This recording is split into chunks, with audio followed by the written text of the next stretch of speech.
എന്താണ് ഇപ്പോഴത്തെ അവസ്ഥ? അമ്മയ്ക്ക് ശ്വാസമുട്ടലിന്റെ അസുഖമായിരുന്നു. അമ്മയ്ക്ക് അങ്ങ് മനസ്സ് നിറയെ പേടിയാ. ഷുഗർ ഉണ്ട്, കൊളസ്ട്രോൾ ഉണ്ട്, അല്ലാതെ ഒരു രോഗമില്ല. അമ്മ എപ്പോഴും ഈ പറഞ്ഞുകൊണ്ട് നടക്കുക. പള്ളിയിൽ പോരത്തില്ല, എങ്ങും പോകത്തില്ല, തന്നെ ഇരിക്കത്തില്ല. മനസ്സിന് പേടിയാ, ഭയങ്കര പേടിയാ. ഭക്ഷണം കഴിക്കാൻ പേടി. ഇത് കഴിച്ചാൽ ഷുഗർ കൂടുമോ, അത് കഴിച്ചാൽ കൊളസ്ട്രോൾ കൂടുമോ, ഭയങ്കര പേടിയാ.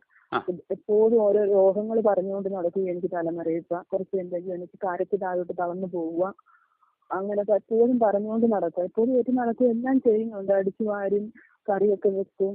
പക്ഷെ എപ്പോഴും രോഗത്തോടുള്ള പേടിയായി. ഈ കൊളസ്ട്രോൾ, ഷുഗർ, അതൊക്കെ ഭയങ്കര പേടിയായിട്ട് അമ്മ ഓരോന്നങ്ങ് പറഞ്ഞുകൊണ്ട് നടക്കുക. രോഗത്തെ പറ്റി എനിക്ക് വയ്യ, ഞാനിപ്പോ തളർന്നു പോകും,